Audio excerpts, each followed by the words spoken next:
ಸಾಯೋವರೆಗೂ ಪ್ರೀತಿಸ್ತೀನಿ ಅಂತ ಕೈ ಹಿಡಿದಿದ್ದ ಪೊಲೀಸಪ್ಪ ಆದರೆ ವಿಚ್ಛೇದನ ಪಡೆದಿದ್ರೂ ಬಿಡಲಿಲ್ಲ ಪಾಪಿ ಪತಿರಾಯ. ಸಂಶಯ ಪಟ್ಟು ಕೊಚ್ಚಿ ಕೊಚ್ಚಿ ಕೊಂದಿದ್ದಾನೆ ಕಿರಾತಕ. ಬೆಳಗಾವಿ ಜಿಲ್ಲೆಯ ಸವದತ್ತಿಯ ರಾಮಾಪುರದಲ್ಲಿ ನಡೆದಿರುವಂತಹ ಘಟನೆ ಇದು.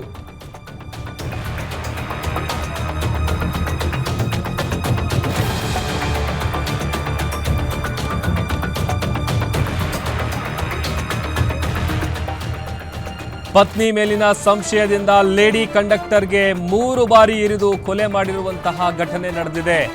34 ವರ್ಷದ ಕಾಶಮ್ಮ ನೆಲ್ಲಿಗಣಿ ಕೊಲೆಯಾದ ದುರ್ದೈವಿ. ಬೆಳಗಾವಿ ಜಿಲ್ಲೆ ಸವದತ್ತಿಯ ರಾಮಾಪುರದಲ್ಲಿ ನಡೆದಿರುವಂತಹ ಘಟನೆ ಇದು. ಪೊಲೀಸ್ ಪೇದೆ ಸಂತೋಷ್ ಕಾಂಬಳಿಯಿಂದ ಕೃತ್ಯ ನಡೆದಿದೆ. ಬಸ್ ಕಂಡಕ್ಟರ್ ಆಗಿ ಕಾಶಮ್ಮ ನೆಲ್ಲಿಗಣಿ ಅವರು ಕೆಲಸ ಮಾಡ್ತಾ ಇದ್ರು. 13 ವರ್ಷದ ಹಿಂದೆ ಲವ್ ಮ್ಯಾರೇಜ್ ಆಗಿರ್ತಾರೆ ಇವರಿಬ್ರು, ಕಾಶಮ್ಮ ಮತ್ತೆ ಸಂತೋಷ್. ಡೌಟ್ ಪಟ್ಟು ಪ್ರತಿದಿನ ಈ ಸಂತೋಷ್ ಟಾರ್ಚರ್ ಕೊಡ್ತಿದ್ದ. ಗಂಡನೇ ಬೇಡ ಅಂತ ತವರು ಮನೆ ಸೇರ್ಕೊಂಡಿದ್ಲು ಕಾಶಮ್ಮ ಅವರು. ಸವದತ್ತಿ ಡಿಪೋಗೆ ವರ್ಗಾವಣೆ ಮಾಡಿಸ್ಕೊಂಡು ಅಲ್ಲೇ ಒಂದು ಬಾಡಿಗೆ ಮನೆಯಲ್ಲಿ ಜೀವನ ನಡೆಸ್ತಾ ಇರ್ತಾರೆ. ಕಳೆದ ಏಪ್ರಿಲ್ನಲ್ಲಿ ನ್ಯಾಯಾಲಯದಿಂದ ವಿಚ್ಛೇದನೆ ಕೂಡ ದಂಪತಿಗಳು ಪಡ್ಕೊಂಡಿರ್ತಾರೆ. ಡಿವೋರ್ಸ್ ಆಗಿದ್ರೂ ಕೂಡ ಬೆಂಬಿಟ್ಟಿರಲಿಲ್ಲ ಈ ಕೊಲೆಗಡುಕ ಸಂತೋಷ್. ಕಾಶಮ್ಮ ಕತ್ತನ್ನ ಕುಯ್ದು 3 ಬಾರಿ ಹೊಟ್ಟೆಗೆ ಇರಿದು ಸ್ಥಳದಿಂದ ಎಸ್ಕೇಪ್ ಆಗಿದ್ದಾನೆ. ದುರ್ವಾಸನೆ ಬಂದ ಕಾರಣ ಪೊಲೀಸರಿಗೆ ಮಾಹಿತಿಯನ್ನ ಸ್ಥಳೀಯರು ಕೊಟ್ಟಿದ್ದಾರೆ.